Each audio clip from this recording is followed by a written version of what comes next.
Hi, friends. I hope everyone's doing well. I personally really enjoyed being starting a chat in the beginning with many of you. Um, Wonderful friends of Salbil, dedicated friends who continuously join Kumi sessions. This small community who's trying to make a change, to make life better for everyone living in the Holy Land, with a life that is based on justice, so that we can have peace, and hopefully one day the dream of reconciliation will happen. This piece of land is very much troubled, unfortunately. But today we're focusing, we have a special guest who's not, he's a member of our community. Donald has been for so many meetings with us in the past few years. Donald has a story to share and has been very active in sharing it around the world. And thank you for being with us, Donald. Can we check if the sound is working? And okay, yeah, can you hear me okay? yes, we can hear you. Okay, can I share screen now? You can. We'd like you to introduce yourself to people who have. I see new faces with us today, so I'd appreciate if you introduce yourself, Donald, before you start the presentation. I'm.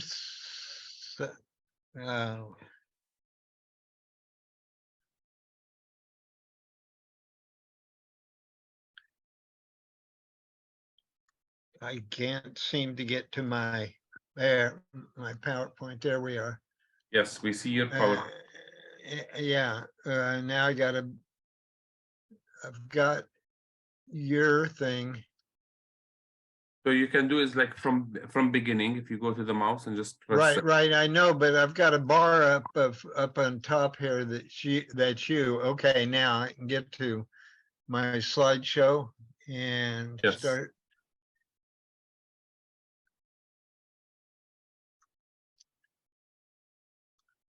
Okay. All right. Okay.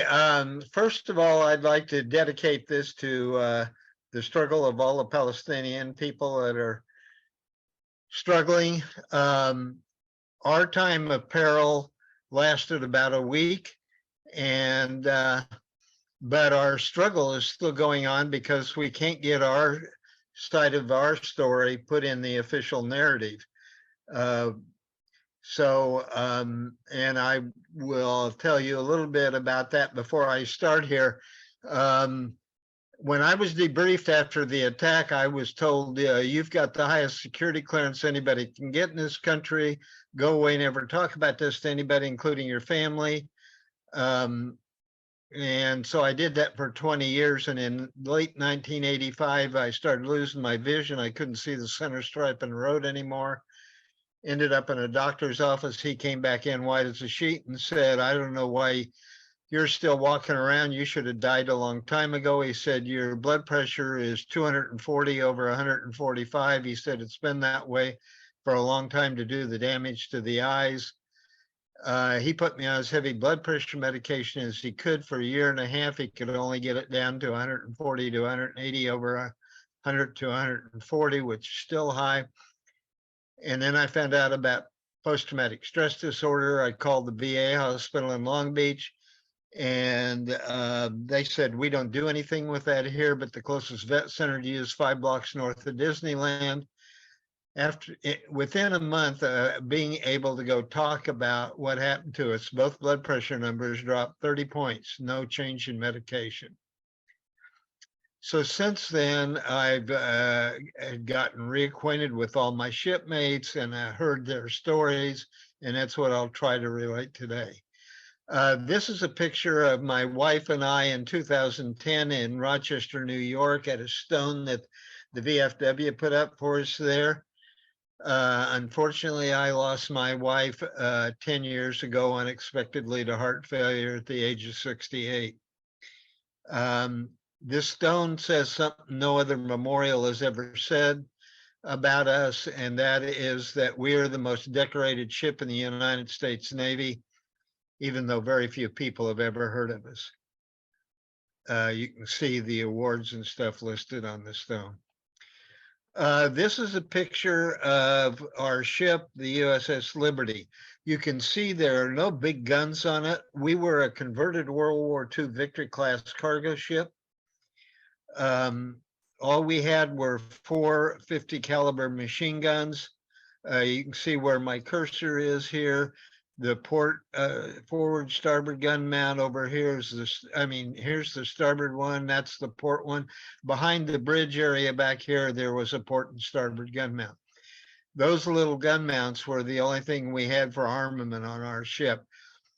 The Navy had taken 2 of those out of the merchant mothball fleet, converted them into intelligence ships. We were supposedly the most sophisticated listening platform in the world at the time. We were just covered with antennas. To give you an idea of that, back here at the aft part of the ship, you can see a ground station dish. We used that. I retired from Hughes Aircraft Space and Communications Group. We built satellites. In the 60s, there were very few satellites. The first satellites we put up were about the size of a footstool. So there was no traffic being carried really by satellites. We use this dish to bounce our signal off the moon to send our data back to a National Security Agency headquarters in Cheltenham, Maryland. So anyway, where I worked and where the torpedo hit is up here at the forward part of this ship, where the forward cargo hold would have been when she was and behind the ship, you'll hear me talk about the mess deck. It's back here, and behind the mess deck was where I slept. So hopefully that'll, our tour of duty for a crypto technician like me would have been 18 months, 4 months down off the west coast of Africa, and 2 months back in Norfolk in our home port, updating the ship and changing personnel, etc. I was as green as anybody on the ship. I had just gotten out of school in Pensacola, reported to the Liberty late March. We went to sea May the 2nd. We were attacked June the 8th. So we had left Norfolk on May 2nd, arrived to Abidjan, Africa, in late May. Supposed to have 4.5 days Liberty, and that got cut short to a day and a half. The Joint Chiefs of Staff took direct control of our ship and ordered us to go into the Mediterranean, because things were heating up between the Israelis and the Arabs, and the US government wanted to know what was taking place. These pictures are of us on the way down. Believe it or not, I was once a skinny kid. That's me on the top right. The bottom pictures were taken at Hotel Le Bois in Abidjan, Africa. So I pretty much covered this about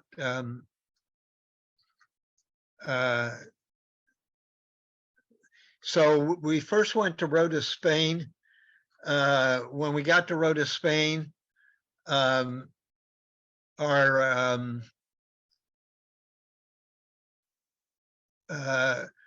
we were supposed to be there just load supplies and pick up a couple of personnel, and some of the personnel didn't show up or whatever, so we were there overnight. This is a picture of me. It's my camera, but it's one of my shipmates taking the picture because I'm in the picture. Behind us, across the channel, is a submarine tender. And if the Navy had known I had this photograph, they would have thrown me in jail and thrown away the key, because you can see sitting down in front of it. I can't seem to get my cursor to do what I want it to do, but there's a nuclear fast attack submarine sitting down in front of it, and the Navy does not like having their nuke subs photographed. However, since I was told to never talk about this, no one saw this picture for over 20 years. So then we proceeded into the Mediterranean and arrived there about the same time that the 6-Day War started. And we were between 12 and 13 miles off the coast, or 12 and 15 miles off the coast. And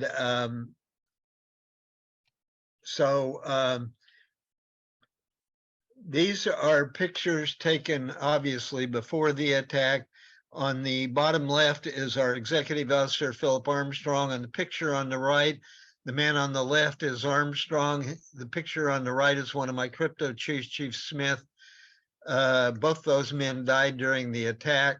There's a barracks named after Chief Smith now at the school in Pensacola that I was trained at. These pictures were taken just a few hours before the attack started.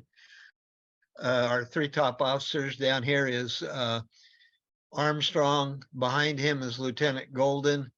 Lieutenant Golden was a enlisted man that had been promoted to the officer's rank, and he was in World War II. He actually had 2 ships shot out from under him in World War II. So needless to say, after the Liberty, he became a very religious man. On the right is Captain McGonigal, who is grew up in here in Southern California. On the top left here is the Israelis ran 9 to 13 reconnaissance missions on us in the morning. On the top left is one of the recon planes. They even admit that they had us identified as a American intelligence ship at 6 o'clock in the morning, but they say, well, at the shift change at 8 o'clock, somebody took the marker off the board in Haifa. On the right is, you can see right here, is the first attack aircraft coming in at us. When the Israeli fighters left us, we had over 820 rocket and cannon holes in the top side of the ship, not to mention over 3,000 machine gun hits. Then they came out with bombers and dropped napalm on us. And while we were trying to fight the fires from the napalm, they brought out 3 Navy torpedo boats and fired 5 torpedoes at us, and we took 1 40-foot torpedo hole on the starboard side. Down here, again, it's my camera, but one of my shipmates has taken the picture. You can see 2 of the rocket holes, 2 of the 820 rocket holes. On top left is Captain McGonigal looking at a rocket hole in the bridge. On the right is Ensign Lucas with 2 of the rocket holes. This picture on the left is one of my shipmates, Herb Peetham. He's dead now. 2 of the rocket holes. And I went around on the port side of the ship, which would be the left side here, and took a picture of these other 2 rocket holes. Again, just more battle damage. Here I was standing on the aft part of the ship, and taking pictures of, this is the starboard wing of the bridge. You can see 3 rocket holes. Down below it, that right here is where our whaleboat would have hung if we had to anchor out and to go ashore. It's not there because it burnt from all the napalm fires. This picture on the left actually ended up in Life magazine. You can see how we're just covered with holes. Again, on the right, 3 rocket holes in the port side of the bridge. Again here, pictures of the bridge area down here on the bottom. You can see the dark spot up here. That's not burnt from napalm. That is actually paint that's chipped off the bridge from machine gun fire. So here I was standing about midships, took pictures of the forward starboard gun mount.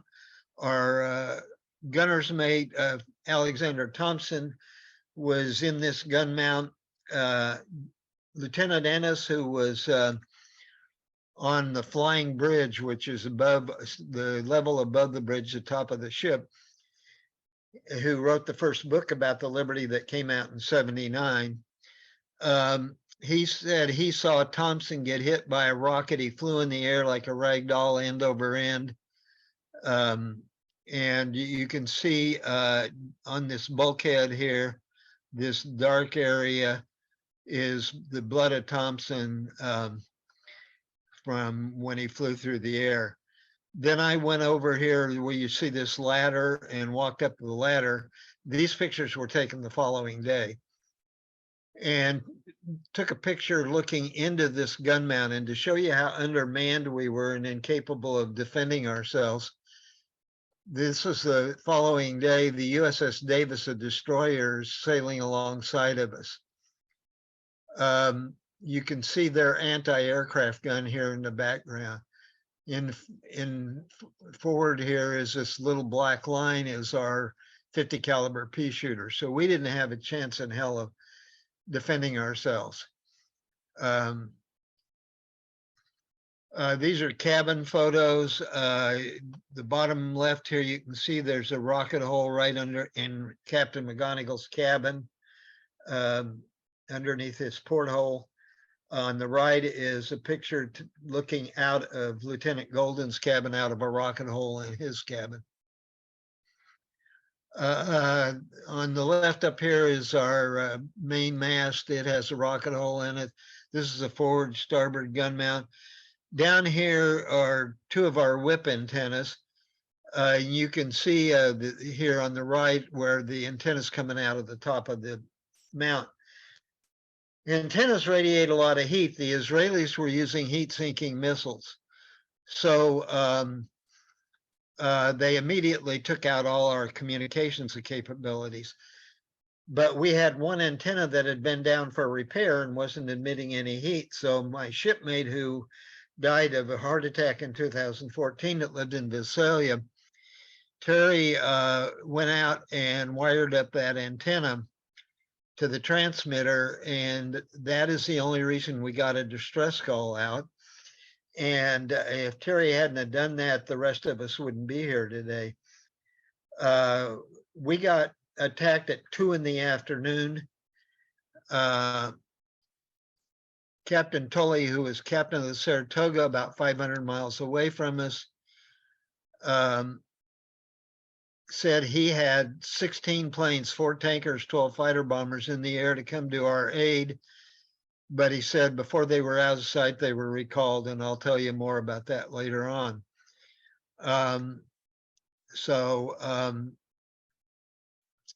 This is just more battle damage, but the interesting thing on the bottom left down here, if you look at that hatch, that metal is going out.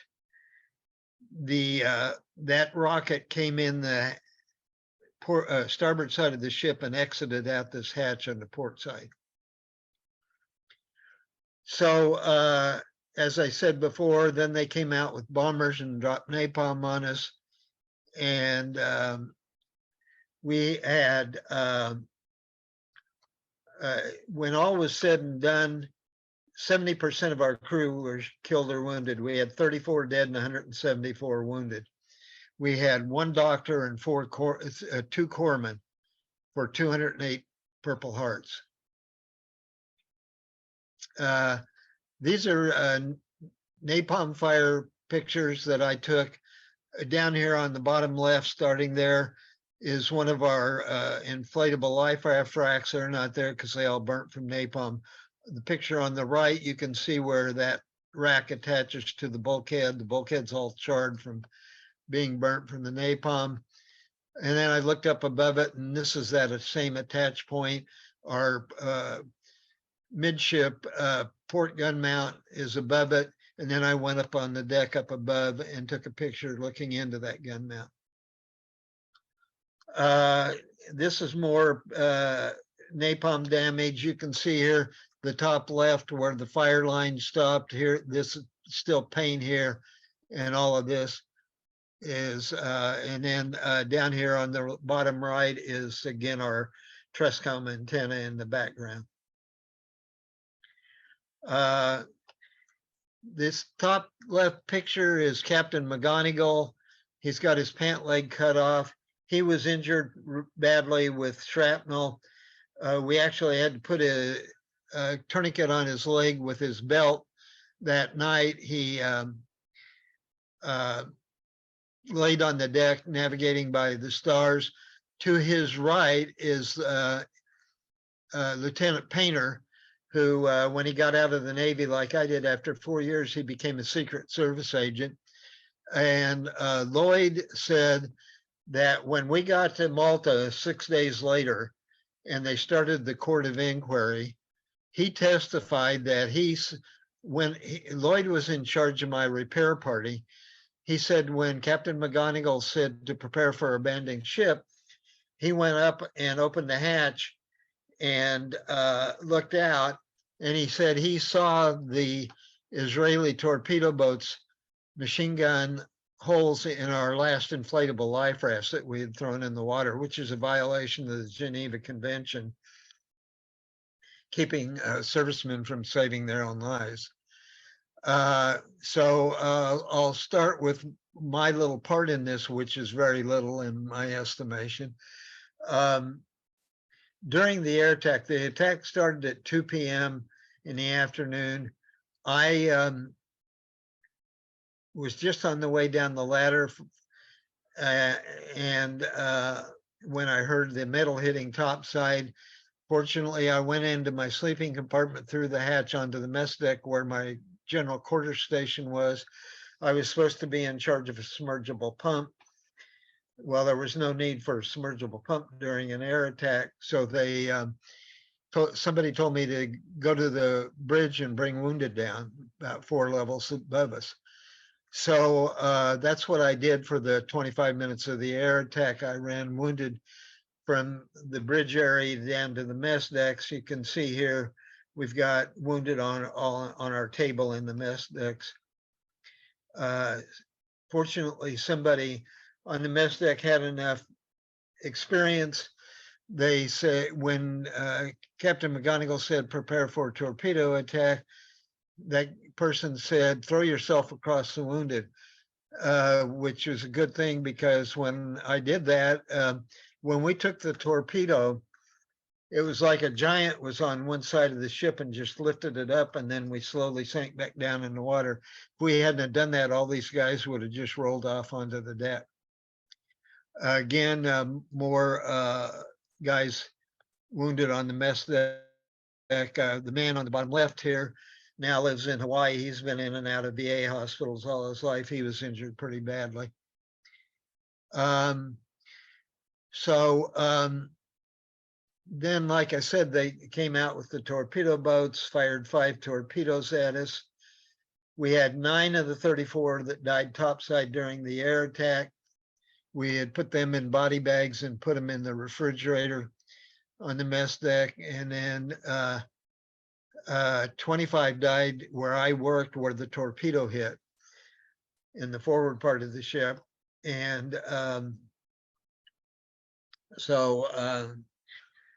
then we didn't see any Americans for over 18 hours, as I said, because Tully's planes were recalled, but I'll tell you more about that later. It took us 6 days to travel 1,000 miles at 5 knots because the ship shook so much. We couldn't go any faster than that. So here you can see next to that ladder is one of the Israeli torpedo boats circling us. Just more battle damage. The way we kept our ship afloat was by using these timbers to shore up the bulkheads next to where the torpedo had come in. It's called K-shoring. Kneeling down below here is Lieutenant Scott. He was our damage control officer. His son, James Scott, who is a reporter in North Carolina, wrote the second book that came out in 2009, I believe. I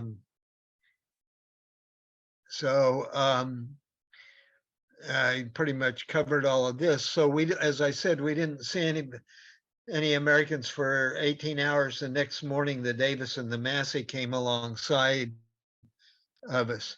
So I took these pictures starting at the top left as the Davis and the Massey, 2 destroyers, finally came alongside of us. Now, one of the excuses the Israelis tried to use was that they said, well, we came out to try to find the ship that was shelling the shore the day before.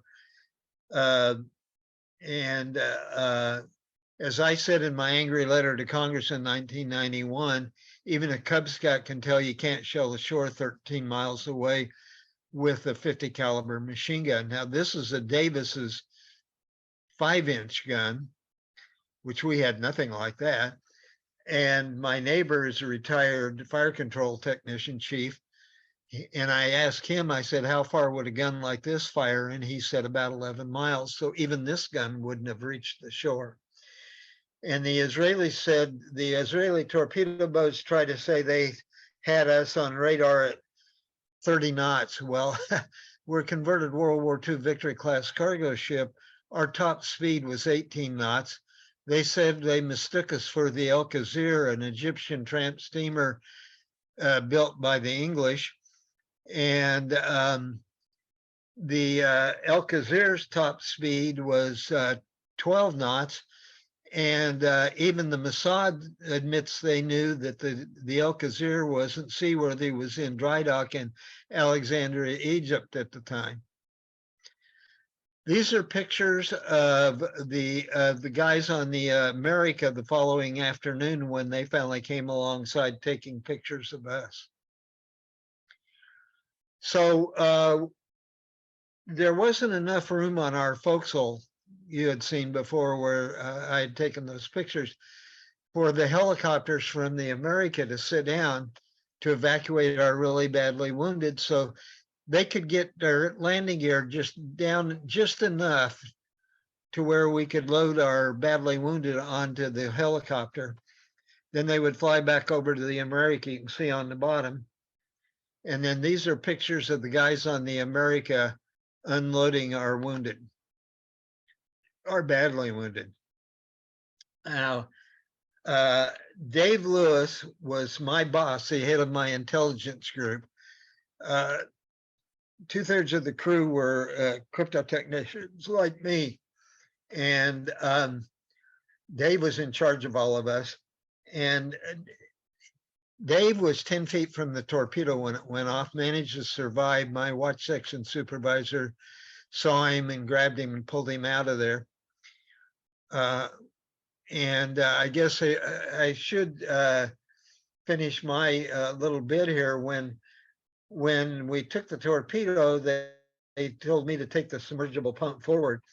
So I went up there, and I got up there just in time when the officer in charge of the area was making the decision to close the hatch so that we didn't sink. Only thing I remember thinking was, my God, I'm glad I'm not him and have to worry about whether there was anybody left alive down there or not. I don't think there was. But anyway, so Dave, after when we finally got him over to the America, they had to lance his eyes open. They were seared shut. And so the doctors cleaned him up a little bit and said, Admiral Geis wants to see in his cabin. So he went up to Geis's cabin, and Geis was a second-ranking admiral right underneath Fleet Admiral Martin, in charge of all air operations out of the 6th Fleet. And he set Dave down, and he said, when Captain Tully put up his planes off the Saratoga, I radioed Washington, and he said, the next thing I knew, Secretary of Defense McNamara came on and said, recall the planes. He looked at Dave and said, only thing I could think of is maybe they thought there were nuclear weapons on this plane. So he said, I told both the America and the Saratoga to bring up both older planes from below that could only carry conventional armament. 90 minutes after the attack started, radioed Washington and again, and McNamara came on and said, recall the planes again. He told Dave, he said, I still couldn't believe they were going to abandon you guys. So he said, the only thing I could think of is maybe the only thing I could do is challenge him on it and ask him to authenticate his message, which in the Navy means, does your boss agree with the orders you give me? It's going over his head. And he said the next thing he knew, President Johnson came on and said, recall the damn planes. I don't care who dies. I'm not going to embarrass my allies. So the White House left us for dead is what it amounted to. So these are some of the other guys that had been evacuated to the America. I was what was called walking wounded. So I stayed with the Liberty for the 6-day trip to Malta.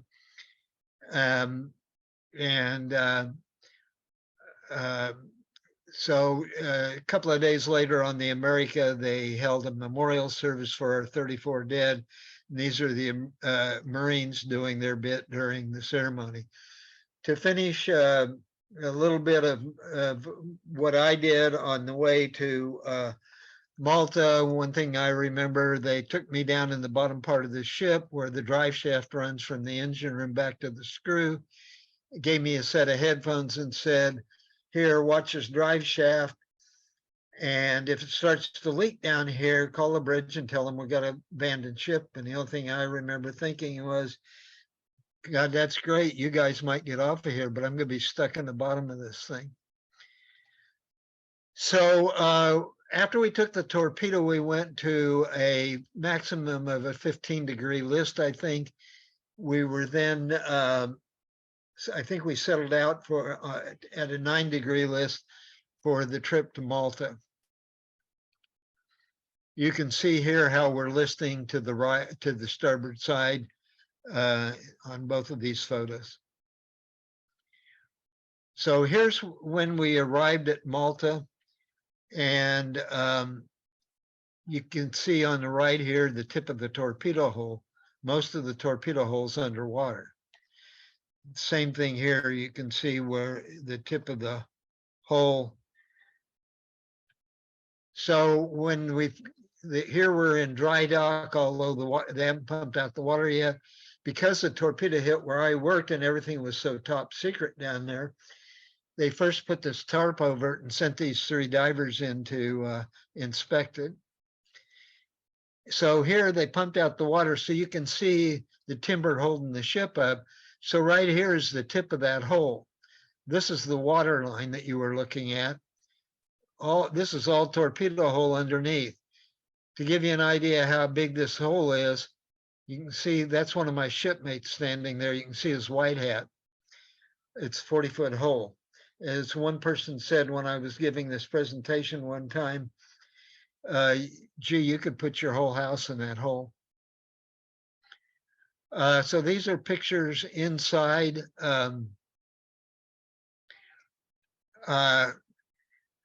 So I spent 2 days bagging up the equipment and the 25 guys that were blown apart by the torpedo. All I remember out of those 2 days is in the first 15 minutes, I found an arm and I knew whose arm it was. His name was Phil Tiki, and he's buried. I finally found out in 2011 he's buried up in Modesto, so I had a chance to go up and visit his grave. But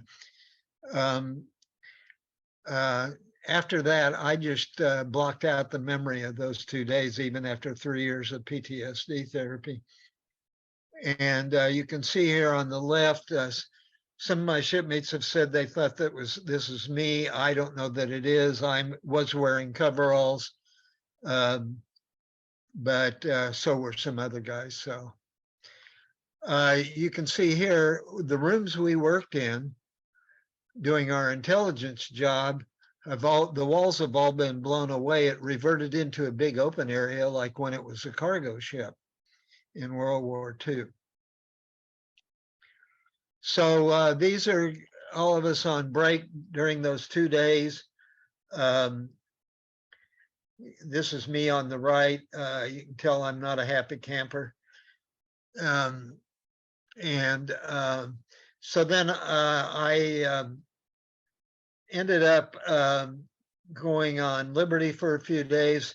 So it was a week or so later that they flew out a lot of us because they weren't going to need all 294 of us. I guess I didn't say the numbers before. I said 70%. We had 294 guys on board, 174 wounded and 34 dead, so 208. And so they flew a lot of us back to the US. So I flew from Malta to Rota, and then they bussed us from Rota to Madrid. And then we took a TWA flight from Madrid to JFK in New York, and then to DC, and then down to Norfolk. And then after they debriefed me, gave me orders, I took 2 planes getting home to Kansas. When I got home, 7 planes in all. When I got off the plane in Kansas City, I looked at my parents and I said, if I never see another airplane, I'll be happy. But anyway, and when I was in Norfolk is when they debriefed me and told me, you've got the highest security clearance anybody can get in this country. Go away, never talk about this to anybody, including your family. So these pictures are pretty self-explanatory. On the left, bringing caskets on board, and guys that we had put in body bags on the right. So I'm leaving stuff out. Hope not too much that's important, and because I know we're hurting for time. So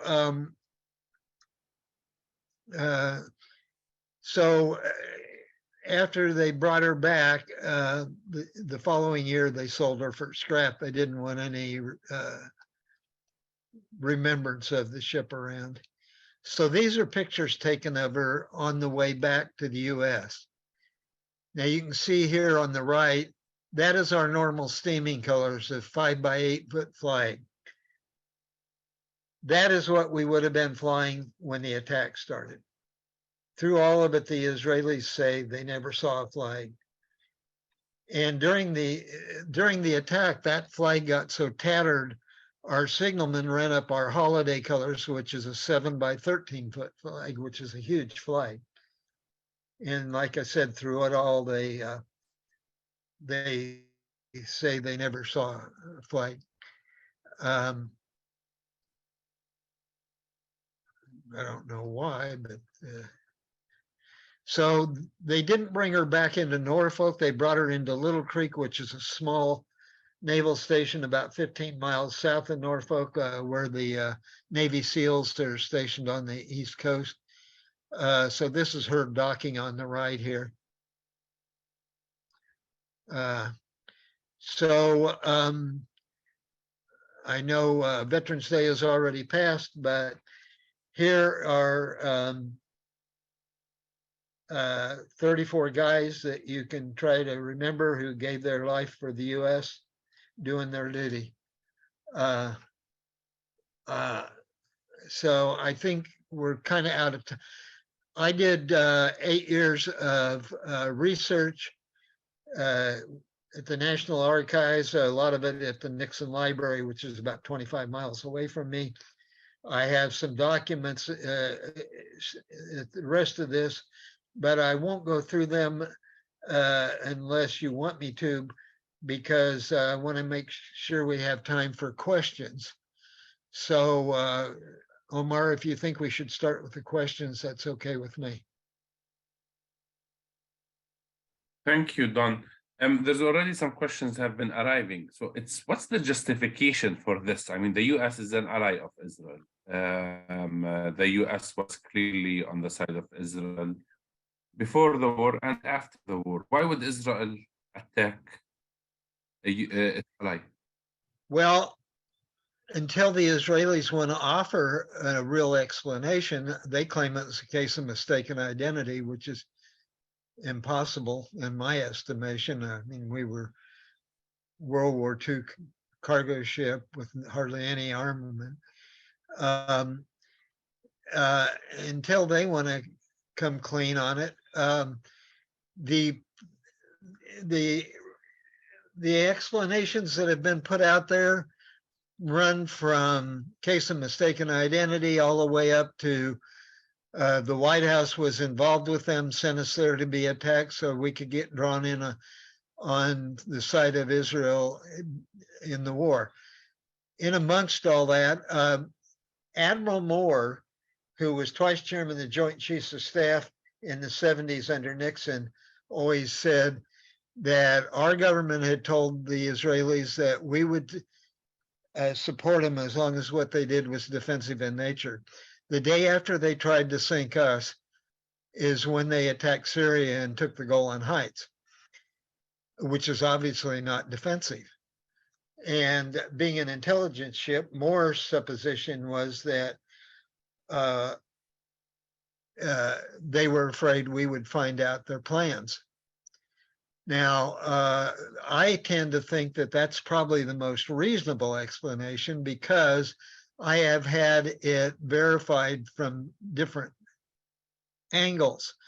In 2003, I was coming back from, my wife and I were coming back from my mother's house in Kansas, and we stayed in a Best Western motel in Taos, New Mexico. And I was walking down the hall with one of our t-shirts on, and my wife saw this man looking at my shirt and said, are you interested in that shirt? And I heard her, and I turned around and looked at him, and he had a sheepish look on his face. And he said, I got to tell you, I was an officer in the Israeli army in 1967 when you guys were attacked. I was so impressed that he had guts enough to say anything to my face. For all he knew, I might just tear his throat out. And so we invited him and his wife to go to the bar and have a drink. And I always carry a hard copy in my car of this slideshow. And I went and got the hard copy. And after I went through it with him, he looked at me and he said, when the 6-Day War was over, Moshe Dayan, the IDF defense minister, briefed everybody in all the officers in the Israeli cadre as an outtake to the war. And when it came to the Liberty, he didn't make any bones about it. He said, we tried to take out the Liberty because we didn't want them to find out what our plans were. So all those things are why I probably buy that. But like I said, nobody will ever know for sure until the Israelis offer a reasonable explanation. I might say that this whole thing smacks to me of how they've handled the thing with Shireen, so anyway, that's the best answer I can give to that. In one of the documentaries that I've watched, and I can look it up, one of the interviewers in the documentary that was speaking about 1967, they said that there were multiple of massacres committed by Israeli generals against the Egyptian prisoners at that time, and that they were afraid that you have recorded some of these orders. That's why. The first book that I ended up being quoted in was a book called Body of Secrets, written by James Bamford. And Bamford states and has a coverage in there about the fact that supposedly the Israelis murdered 850 Egyptian prisoners near El Arish. And so, I've heard that story too. And what do you think of it? Well, I don't know that we did overhear that, but that would fit with Diane not wanting us to find out anything they were doing.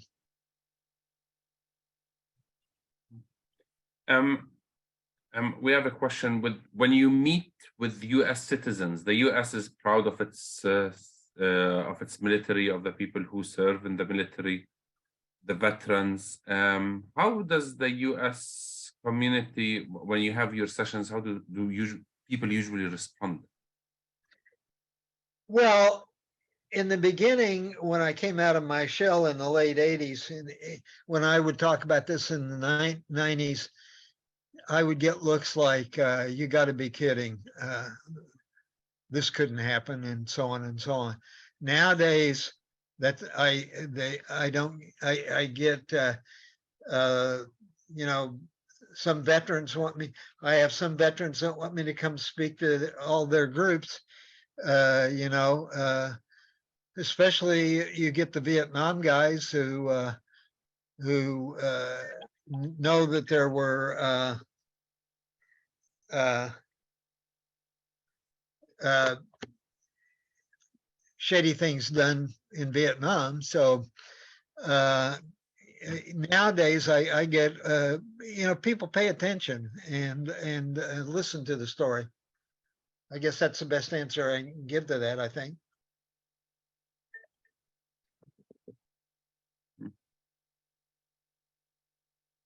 Have you traveled to the region, to Palestine, Israel, since the attack? When was the last time you've been here? Did you? I'm not sure I understood the question. Have you Saying, have you have I ever traveled? been there? Yes. No, I have never been back to the Middle East. That one trip on the boat was enough. Um, No, any I of your any of your colleagues, any of the other survivors, have they traveled? yes. One of my shipmates was on the one of the uh, or the vessels that were captured in early 2000 by the Israelis, and he was arrested and jailed in Israel for a while.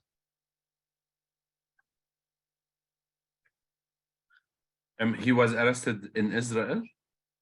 Well, he was arrested on the boat. You know, it wasn't the Mara Maru that he was on. I don't think he was on. I forget what one he was on, but he was on one of those that were taking medical supplies. For Gaza. Yeah. There's a question: is how are you doing with the post traumatic with PTSD now? Well, you know, I I probably will always struggle with when is the other shoe going to drop type thing, especially with my health. Nowadays, you know, I kind of like, oh, what's going to go wrong now? But, and I, I don't dream about the attack itself, but I do sleep violently. So I don't, I don't know. I'm much better now that I've been able to talk about it. Uh, you know, and don't. You know, I'm a lot better than I was 30 years ago. Where exactly was the ship when the attack started? Like I said, we were about between 12 and 15 miles, basically sitting off of El Arish. You know, the border of Egypt and Israel. But you were in international. Yeah, we were. Yeah, we were in international waters the whole time.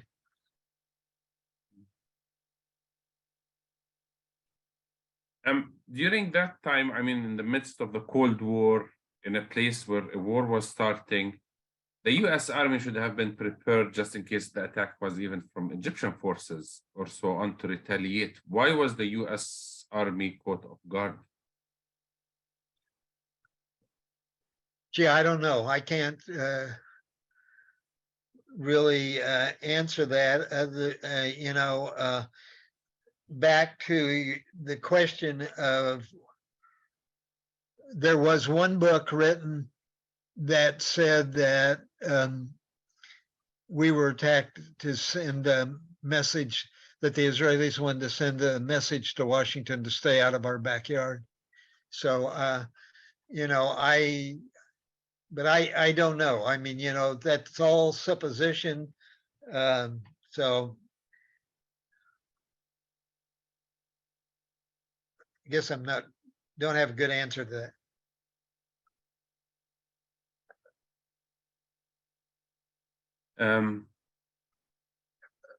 Yeah, I don't think anybody has an answer for this. Has the church, did the churches play any role in standing with the victims, with helping to demand for justice, or in your efforts to seek truth? Not dealing with the Liberty, no. The Presbyterian churches had a number of Palestinian people. I attended at my church down here. They had a gal from Palestine come. It wasn't really so much my church; it was the next level up in the Presbyterian hierarchy above my church. So various churches are, as I say, and I should say that the 8 years of research that I did with a retired Jewish oral surgeon who served in the U.S. Army, who has always been very upset about the Liberty. And so he was the one that he and I, like I said, did a tremendous amount. We used to meet at least once a week up at the Nixon Library.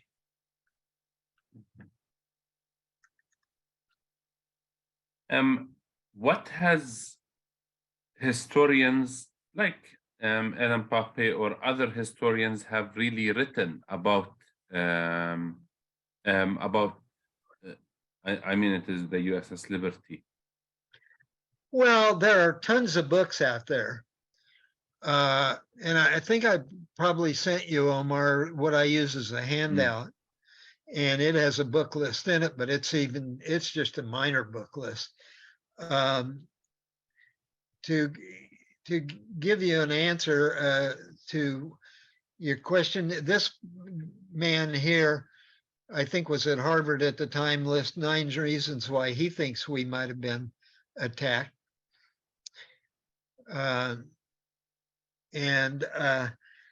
But my heartburn is that, just like Lloyd Painter's statement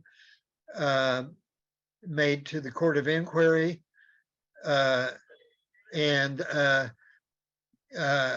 Admiral Staring, who later became head of the JAG in the Navy in the 80s, at the time he was Admiral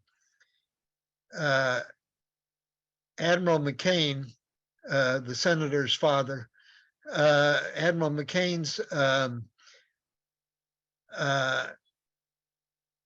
chief legal counsel. He was a captain at the time in London. And so he said that when Captain Boston brought the Court of Inquiry papers back from Malta to London, he gave them to Staring and said, Admiral McCain wants you to review these and sign off on them. And so Staring told me, he said, I started going through them, went home, get a few hours sleep, came back in at 4 a.m, started going through them some more. He said mid-morning, Boston came down and asked me if I was ready to sign off on him. And he said, I looked at him and said, no, there are findings in here that I don't see are supported by the facts. And he said, Boston went away and came back a little while later, picked up all the papers and said, McCain said he doesn't need your signature. So anybody that was going to question it was taken out of the loop. And then, as I said, Lloyd's statement is, and Dave Lewis's statement about Geis being ordered to abandon us. None of those will ever show up in an official narrative. We've never been able to tell our story in front of anybody officially. So.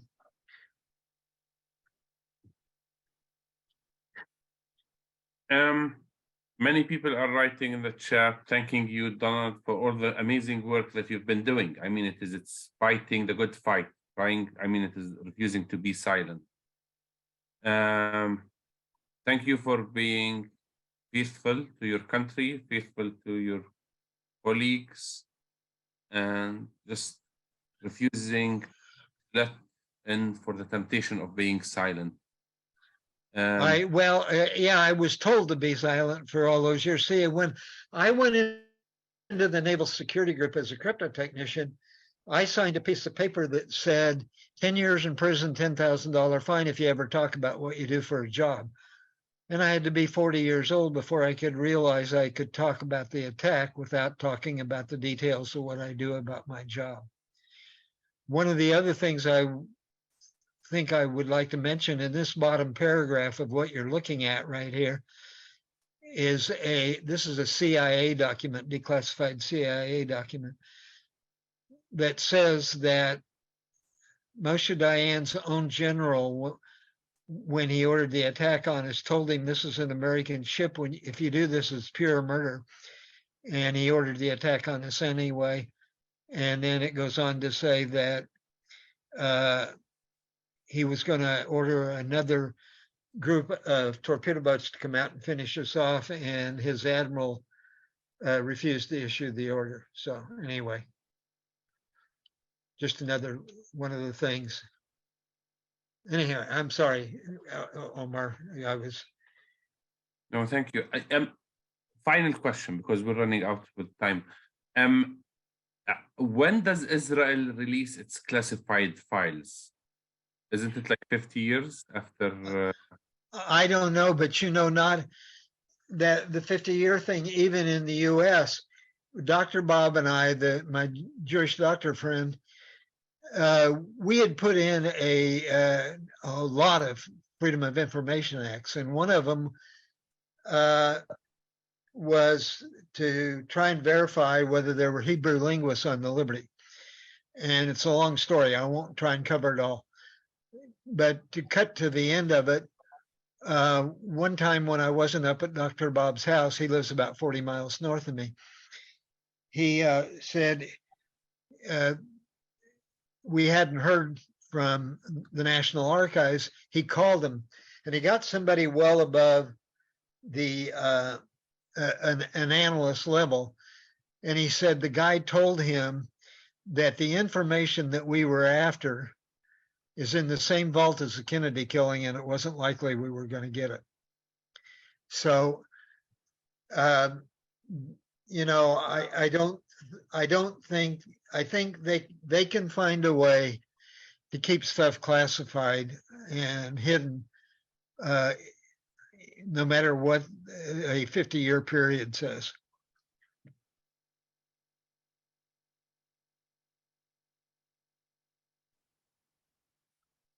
But the fight goes on, and it's we're happy that you're on our side of the struggle, Donald. Although it's a place that is very painful, but know that we're also on your side. May truth no longer be hidden for everyone, so that we may all have reconciliation and peace.